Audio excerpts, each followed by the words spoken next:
विवेकानंद साहू मु अष्टम श्रेणी पढ़े। मो नाम रुद्र साहू मु भी अष्टम श्रेणी। मो नाम भवानी चंद्र साहू मु मध्य अष्टम श्रेणी छात्र।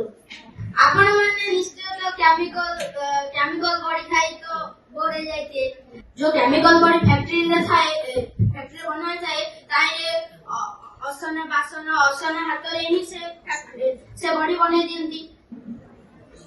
तेबे आमे एक बॉडी बनेजु तार कंपनी नाम होची कामाख्या बॉडी सेंटर माने कामाख्या बॉडी सेंटर। एही बॉडी रे जमा असन हाथ रे बनेनु कि एथिरे केमिकल मिसिनी किछि पाउडर मिसिनी ओया पूरा साधा एरा चावल रे तयारी। एरा देखिबा को सिना छोट किंतु या को तेल रे छाणी सला पड़े बेसी बड़ होए ओ या बहुत नरम। आमे एलु कामाख्या बॉडी कंपनी रो एगो फाउंडर। आमे बॉडी को कौन सी पाउडर किबा केमिकल द्वारा बनेनो जेपरि ए बॉडी चावल रे तयारी ए अधिक खर्च मते हो।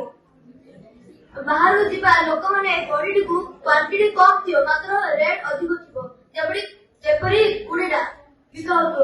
आमे बॉडी को आमे 10 टा रे बिकी करू।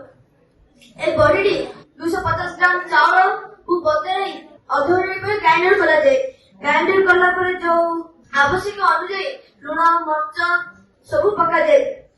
पकेबा द्वारा छोट छोट एक गरम पानी थिया पात्र नै कि तेथे पानी पका जाए। पकेगी एक प्लास्टिक डब्बा रे बॉडी को छोट छोट करी रखा जाए। तापरे तार बाष्प जो सुखी जाए सेथिरे हे जाए ए चावल बॉडी। आमे अनेक प्रकार बॉडी तयार जेपरि सागु बॉडी बोइतळु बॉडी कखर बॉडी फुल बॉडी एसो करतो। मोर सांग विवेकानंद एई सब जिनिस संग्रह करी खाद्य बनाए ओ मु सेही खाद्य को नहीं जरी पैक करी सेही कंपनी रो नाम केते ग्राम केते दिन वजन गारंटी ओ तार प्राइस लेखे आउ हमर सांग भवानी नेकी ताकू मार्केट रे बिके। ए बॉडी को छोट रु बड़ा पर्यंत समस्त खाइबा को पसंद करती। जब मानकर वयस्क लोक मान तो अधिकांश लोक को दांत नथे।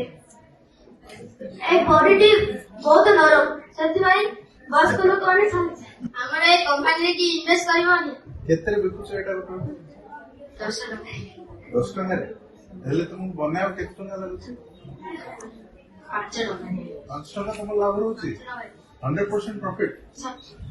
अच्छा कौन फ्लेवर आछे यार एटा फुल बॉडी एटा सिरा गुटे की नहीं एटा अलग एटा बीड़ी रे तयारी एटा चावल रे तयारी।